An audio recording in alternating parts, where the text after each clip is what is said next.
सभी को मेरा नमस्कार। मेरा नाम सोनू कुमार, डिवाइस नेम जो भी सोशल मीडिया पे आप देखते हैं वहाँ मेरा नाम सोनू समरजीत है, लेकिन ऑफिशियली मेरा नेम स्कूल में ऑन पेपर मेरा नेम सोनू कुमार है। 2011 मेरा एडमिशन 6 में और 2018 पास आउट। और बहुत लोगों का ये प्रश्न था कि वो कॉलेज आरआई के बारे में जानना था। तो आरआई एक एनसीईआरटी का कॉलेज है। एनसीईआरटी का ऑल इंडिया में 4 कॉलेज है आरआई का, एक मैसूर में, अजमेर में, शिलोंग में, भुवनेश्वर में और एक प्रारंभ है जो कि हरियाणा में है। और फॉर्म भरने में और कॉलेज के बारे में बता दूं, ये एनसीईआरटी का एक ऑटोनॉमस बॉडी है, क्योंकि हमारे कॉलेज के प्रोफेसर्स हैं वो सब जो इंडिया में एनसीईआरटी और सीबीएसई ये सब का सिलेबस क्या होना चाहिए, कौन से चैप्टर इंक्लूड किए जाने चाहिए, कौन से चैप्टर शायद अब ज़रूरत नहीं है उनको बाहर किया जाना चाहिए और क्या इम्प्लीमेंट करना चाहिए स्कूलों में, इस बारे में वहाँ पर रिसर्च होता है वहाँ। और बेसिकली क्या है कि वो एक टीचिंग इंस्टीट्यूट है, वहाँ पर टीचर्स तैयार किए जाते हैं। जब आरआई खोला गया था, जब इनकी शुरुआत हुई थी, तो वो ये कहा गया था कि इंडिया में क्वालिटी एजुकेशन के लिए एक क्वालिटी टीचर दिया जाए। इसके लिए एनसीईआरटी ने कहा ठीक है, वो खुद की एक बॉडी बनाएगा, एक कॉलेज बनाएगा जिसमें ऐसे टीचर तैयार किए जाएंगे जहाँ पे एजुकेशन से रिसर्च होगा। तो हमारे कॉलेज के अंदर एक स्कूल भी है, DM school, demonstration multipurpose school का फुल नेम है। मतलब जैसे कुछ भी इनोवेशन हुआ, कुछ भी रिसर्च हुआ एजुकेशन में और उसको छात्रों को, स्टूडेंट पे इम्प्लीमेंट करना है, तो उसको पहले वहाँ अपने स्कूल में, एनसीईआरटी का अपने स्कूल है, सारे आरआई में होता है, तो वहाँ इम्प्लीमेंट करते हैं। वहाँ रिजल्ट क्या होता है उसके हिसाब से ऑल इंडिया में होता है। जैसे उसी का एक एग्जाम्पल है जो हम को करिकुलर एक्टिविटीज़ करते हैं, तो वो क्या है, हम लोग के कॉलेज में ही जो प्रोफेसर्स होते हैं रिसर्च करते हैं, उसके बाद उसको इम्प्लीमेंट करते हैं। मैं आप लोगों को बता दूं कि वहाँ टोटल 50 सीट है पर सब्जेक्ट में। बीए बीएड में 50 सीट है, बीएससी बीएड में 50 सीट है, बीएससी बीएड में सीबीजेड जो कि हैं बायोलॉजी वालों के लिए, पीसीएम मैथ्स वालों के लिए, सब में 50-50 सीट हैं 13 स्टेट से, जिसमें से बिहार, झारखंड, बंगाल, उड़ीसा, एक यूनियन टेरिटरी है अंडमान निकोबार, अब बाकी नॉर्थ ईस्ट के असम, अरुणाचल, मिजोरम, मणिपुर, त्रिपुरा, मेघालय, सिक्किम, इतने जगह से।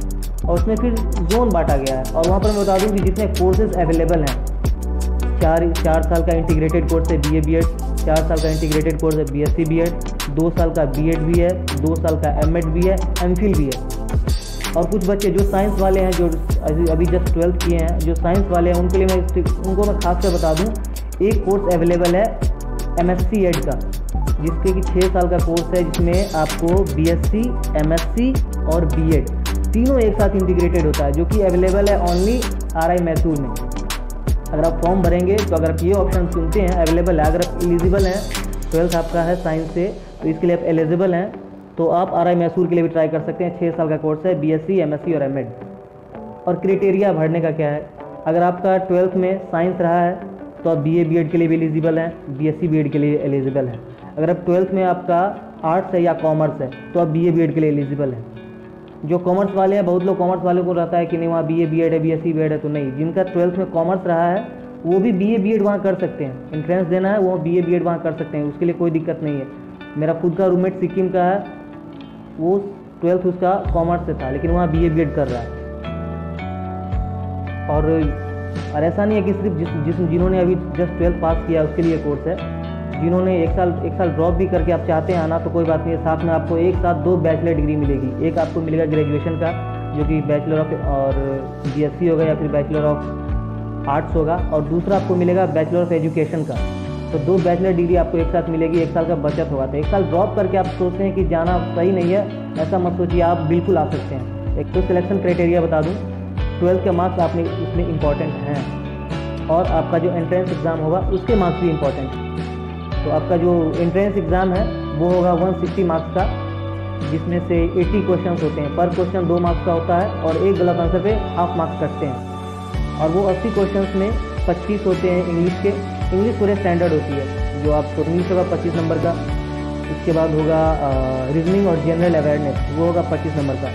रीजनिंग में क्या होगा, ब्लड रिलेशन टाइप के क्वेश्चन होते हैं, और उसमें कुछ अवेयरनेस, कुछ जीके टाइप का होता है। बहुत ज़्यादा भारी जीके नहीं, क्योंकि आप टीचर बनने जा रहे हैं तो इस तरह से क्वेश्चन हो सकता है। सिंपल सा जीके रहता है। और उसके बाद आता है 30 नंबर का टीचिंग एप्टीट्यूड, शैक्षणिक योग्यता उसको बोलते हैं। मतलब एज अ टीचर आप कैसा सोचते हैं उस तरह से क्वेश्चन होते हैं, जैसे कि बहुत ही आसान होते हैं। जैसे एक एग्जांपल मैं दे रहा हूँ, एक क्वेश्चन रहेगा कि कोई बच्चा क्लास में सो रहा है तो आप क्या कीजिएगा, क्या ऑप्शन रहेंगे, उसको क्लास से बाहर कर दीजिएगा, या तो उसको पनिशमेंट दीजिएगा, या तो उससे रीज़न पूछिएगा कि क्यों वो सो रहा है, या तो आप अपने पढ़ाने के स्ट्रैटेजी में बदलाव ला सकते हैं। ऐसे ऐसे ऑप्शन रहते हैं। तो ये तो ईजी है कि आप एज अ टीचर आप क्या सोचते हैं, इस तरह से क्वेश्चन होते हैं। जैसे इसके लिए प्रैक्टिस के लिए जो भी है मुझे इनबॉक्स कर सकते हैं मैं, और आरआई के साइट पे बैक ईयर के 2-3 साल के क्वेश्चन भी अवेलेबल है, मेरे पास भी पीडीएफ में है।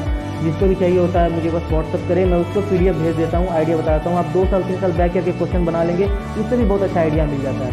और आज जहाँ तक रही टीचिंग एप्टीट्यूड की बात, तो टीचिंग एप्टीट्यूड के क्वेश्चन के प्रैक्टिस के लिए आप नेट पर से आराम से खोज सकते हैं। जो बीएड के लिए तैयारी करते हैं, जो बाहर से बीएड के लिए तैयारी करते हैं, जो एमएड के लिए तैयारी करते हैं, उसके लिए भी टीचिंग एप्टीट्यूड का वही क्वेश्चन होता है जो आरआई का स्टैंडर्ड होता है, मिलता जुलता होता है। तो इससे आप प्रैक्टिस कर सकते हैं। और मैं बता रहा हूँ सिलेक्शन क्राइटेरिया में मार्क्स, जो आपके बोर्ड के मार्क्स हैं उसके लिए उसका 40% वो कंसीडर करता है। जो आपके मार्क्स उसका 40% कंसीडर करता है, और जो रिटर्न जो आपका 160 नंबर का लेता है उसका वो 60% मार्क्स कंसीडर करता है। और दोनों को ऐड करके रैंक निकालता है, स्टेट रैंक।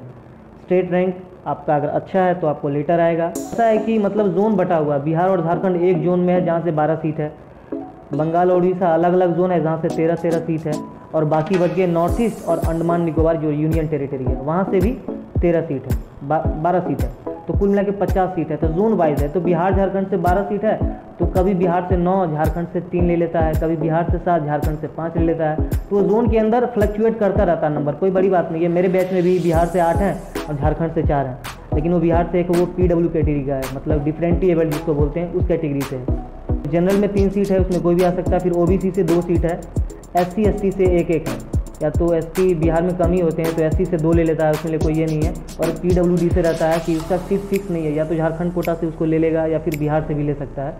तो जो डिफरेंटली एबल्ड लोग हैं, फिजिकली चैलेंज, दिव्यांग, उनके लिए भी एक सीट रिजर्व है बिहार वालों के लिए। एडमिट कार्ड डाउनलोड करने में भी दिक्कत होती है।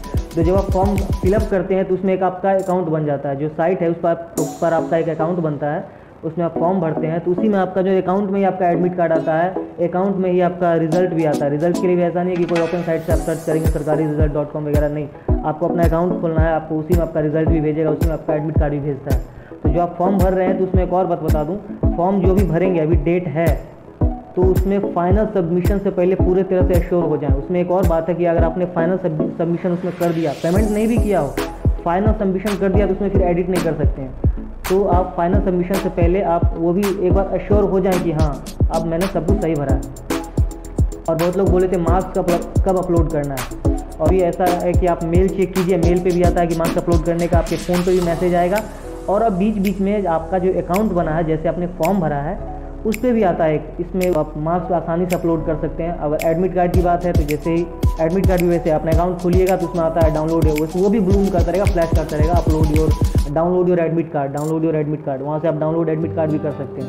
एडमिट कार्ड का भी आता है, रिजल्ट देखने में वैसे ही हाईलाइट होता रहता है कि सी योर रिजल्ट, वहाँ से आप रिजल्ट भी देख सकते हैं। और कभी कभी ऐसा होता है कि मार्क्स अच्छे हैं लेकिन फिर भी वेटिंग में दिखा दिया, तो सोचना नहीं है। वहाँ पर आरआई में एक और बात है कि आरआई एडमिशन अपना सबसे लेट लेता है। इस कारण से क्या होता है ना कि बहुत सारे सिलेक्टेड बच्चे जिन्होंने बेटर ऑप्शन चुना है, जो कभी DU चले गए हैं, जो कहीं और चले गए हैं, वो नहीं भी आते हैं, तो बहुत सारे वेटिंग वालों का मौका मिल जाता है। इनफैक्ट वहाँ पर अधिकतर बच्चे ऐसे होते हैं जिनका वेटिंग में होता है ना, वो अपना एडमिशन करवाते हैं। मैं खुद वेटिंग में था, मेरा कुछ वेटिंग से हुआ। अगर मौका मिला आरआई में आने का तो ज़रूर, वहाँ पर 7-8 सीट है, 7-8 एक स्टेट से बच्चे आते हैं। और GNV वालों के लिए बहुत अच्छा है वहाँ पर, और सबको वहाँ हॉस्टल मिलता है, ऐसा नहीं है आप चाहते हैं तो वहाँ सबको हॉस्टल मिलता है, हॉस्टल अवेलेबल है वहाँ। अब बहुत ही कम फीस है वहाँ की, 2100 रुपये पर मंथ आपको मेस का खाना लगता है, जिसमें से आपको खाना मिलता है, खाना भी अच्छा खाना आपको। और वहाँ का जो बॉयज़ का जो है वो ऑफिशियल तो नहीं है, लेकिन हम लोग क्या करते हैं खुद से ही वहाँ पर मेस मैनेज करते हैं। तो ऐसा नहीं है कि खाना कोई टेंडर चला रहा तो कुछ भी देगा, हम लोग ही मेन्यू डिसाइड करते हैं, हम लोग ही मेस मीटिंग करते हैं। और वहाँ GNV वाले तो बहुत ज़्यादा बड़े पड़े हैं, सिर्फ GNV वाले बहुत है वहाँ। मेरे बैच में 14 लड़का है, 50 सीट में से 14 बॉयज़ हैं, बाकी रिमेनिंग गर्ल्स हैं, जिसमें से 11 मैं बता दूँ 11 GNV से है। मेरा खुद का रूममेट सिक्किम का, नॉर्थ सिक्किम GNV से है, एक और रूममेट मेरा जो है GNV हुगली से है, मैं खुद GNV बेगूसराय। मेरे बगल वाले रूममेट में JNV बलांगीर से है, JNV कटिहार से है, और एक है JNV धनबाद से। एक और रूममेट का बता दूँ तो JNV असम का, JNV संबलपुर का है, JNV दरभंगा का, सारे मेरे क्लासमेट हैं। वहाँ JNV के बहुत हैं, लड़कियाँ भी और लड़के भी। तो आपको वहाँ पर JNV वाली फीलिंग आएगी, एक से एक आपको JNV के सीनियर मिलेंगे आपको। एक भुवनेश्वर अच्छी जगह है, शहर की बात करें तो भुवनेश्वर शहर अच्छा है, स्मार्ट सिटी है।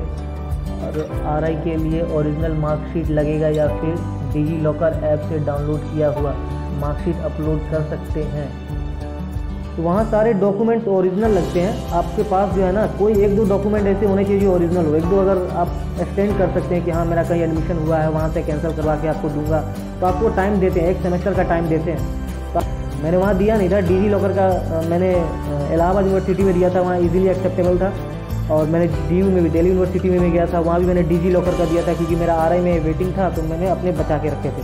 तो डिजी लॉकर का सब जगह एक्सेप्टेबल है। DU में एक्सेप्टेबल था, इलाहाबाद यूनिवर्सिटी में एक्सेप्टेबल था, BHU में भी, वहाँ भी एक्सेप्ट किया मेरा वो सर्टिफिकेट।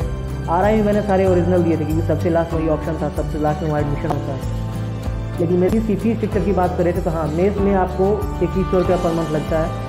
और कुल मिला के एक एग्रीगेट में बता दूँ तो इस साल थोड़ा बढ़ गया है। आपको साल में हॉस्टल का फ़ी, लाइब्रेरी, कॉलेज, पढ़ाई, बिजली, within maintenance, development charge, I card, library charge, internet charge, playground charge, सारा जोड़ के आपको मैक्सिमम 40,000, एक साल में आपको मैक्सिमम 40,000 रुपये लगेंगे, खाना पीना, हॉस्टल, पढ़ाई वगैरह सब। इससे ज़्यादा इसलिए भी पड़ रहा है क्योंकि बहुत लोग होते हैं DU अफोर्ड नहीं कर पाते हैं, चाहे BHU में इजीली हॉस्टल नहीं मिलता है, DU में भी इजीली हॉस्टल नहीं मिलता है, इलाहाबाद में भी, बाकी जो भी कॉलेज है फुली हॉस्टल नहीं देता। लेकिन RI क्या है कि सबको हॉस्टल देता है, 100% सबको हॉस्टल देता है, प्लेसमेंट भी सबको देता है। तो इसलिए भी लोग प्रीफर करते हैं कि एक कैंपस है, सिक्योरिटी है वहाँ पर सिक्योरिटी है। जैसे JNV में क्या है, हमारे रात में भी गार्ड घूमते रहते हैं, गेट पे सिक्योरिटी है। तो RI में भी है, RI में तो और ज़्यादा है, लड़कियों के लिए भी। बहुत लोग, मैं बिहार से ऐसा भी देखता हूँ कि बहुत लोगों को लगता है लड़की है क्या, बहुत दूर है, लेकिन लड़कियों के लिए तो और ज़्यादा सिक्योरिटी है वहाँ, क्योंकि वहाँ एक बॉयज़ हॉस्टल है, 3 गर्ल्स हॉस्टल है। मैंने बताया मेरे बैच में 14 बॉयज़ हैं, 14 लड़के हैं, बाकी लड़कियाँ हैं। और वहाँ पर सिक्योरिटी की पर्पज़ से ही ये कोर्स को ज़्यादातर लड़कियाँ प्रीफर करती हैं। वहाँ पर सिक्योरिटी बहुत अच्छी है। लड़कियों के मामले भी आउटिंग से लेके, जैसे JNV में है ना, लड़कियाँ इवनिंग असेंबली के बाद नहीं निकल सकती, वहाँ भी ऐसा है कि हाँ 8 बजे के बाद लड़कियाँ निकल नहीं सकती हैं। सुबह में भी 8 बजे के बाद, उसके लिए भी गेट पास चाहिए, वार्डन से सिग्नेचर चाहिए। तो वहाँ गर्ल्स के लिए बहुत अच्छी सिक्योरिटी है कि हाँ। बहुत लोगों को ये लगता है कि वहाँ बस 3 साल ग्रेजुएशन होता है और 1 साल लास्ट में BEd पढ़ाते हैं, ऐसा नहीं है। आप जैसे ही एडमिशन होगा आपका ऑनर्स पेपर और आपका जो है साथ में एजुकेशन पेपर, दोनों साथ में चलता है।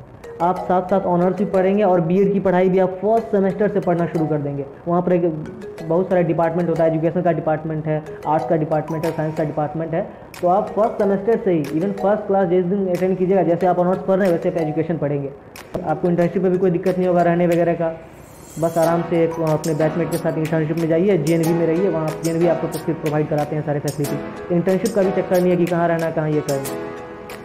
और इंटर्नशिप से पहले प्री इंटर्नशिप वहाँ होता है, फिर वहाँ पर मल्टी कल्चरल होता है, जिसमें आपको उड़ीसा के स्कूल में आपको पढ़ाने के लिए भेजते हैं, कभी रोज़ भेजते हैं। वहाँ पर उड़ीसा के गवर्नमेंट स्कूल में आपको पढ़ाने भेजते हैं, जिससे आपको एक्सपीरियंस आता है और बहुत अच्छा से वहाँ सिखाया जाता है कि कहाँ आप एज अ टीचर प्रिपेयर हो रहे हैं, अपने आप को कर पा रहे हैं, और अपने धीरे धीरे आप उस प्रोफेशन को फील करने लगते हैं, अच्छा लगने लगता है। और एक और बात, जो फॉर्म भरते हैं प्रारंभ के बारे में बहुत लोगों को कन्फ्यूज़न होती है कि एक और ऑप्शन आता है वहाँ पर प्रारंभ। तो मैं बता दूं, प्रारंभ जो है उसका जो एंट्रेंस टेस्ट होता है वो हरियाणा गवर्नमेंट का है। प्रारंभ हरियाणा गवर्नमेंट का, लेकिन उसका जो एंट्रेंस टेस्ट होता है वो NCERT लेता है। वो ऑटोनोमस है, उसका NCERT से कोई ये नहीं लिंक नहीं है, वो हरियाणा गवर्नमेंट का है, हरियाणा में है। लेकिन वहाँ भी इंटीग्रेटेड कोर्स होता है, और इसके लिए क्या है ना कि एग्ज़ाम आपको NCERT वाला वही RI के थ्रू होता है। बस प्रारंभ का यही खासियत है। और ऑनर्स की बात कर दूं, जो भी BA BEd में वहाँ ऑनर्स करना चाहते हैं, तो मैं बता दूं कि पहले ऐसा था कि कोई भी सब्जेक्ट से आप ऑनर्स वहाँ कर सकते थे, Hindi, English, geography, economics, history, political science, ठीक है। लेकिन इस बार 2 साल से ऐसा देख रहा हूँ, और वो इसका एक्सक्यूज़, वो यहाँ पर रीज़न ये बताते हैं ना वहाँ पर कि due to shortage of faculty, वहाँ पर बोलते हैं कि फैकल्टी का शॉर्टेज है, इसलिए BA BEd में ओनली इंग्लिश और ज्योग्राफी ऑनर्स 2 साल से अवेलेबल है। 2 साल से, बीते 2 साल में ऐसा है कि सिर्फ ज्योग्राफी और इंग्लिश का जो है ऑनर्स वहाँ पर अवेलेबल है, ठीक है। क्योंकि शायद पैटर्न भी चेंज हो गया, CBCS नया पैटर्न यूनिवर्सिटीज़ में आया है, इसलिए भी ऐसा हो रहा है। या फिर आप अगर फॉर्म भर रहे हैं, आपको लेटर आया, तो लेटर को ठीक से पढ़िएगा। कभी कभी पहले इसमें लिखा रहता है कि only 2 courses are available in BA BEd, जब आपको लेटर आता है तो उसमें भी लिखा होता है। तो BSc BEd में है उनके लिए ऐसा है कि वहाँ पर वो maths honours, physics honours, chemistry honours इतना कर सकते हैं। मैथ फिजिक्स और केमिस्ट्री।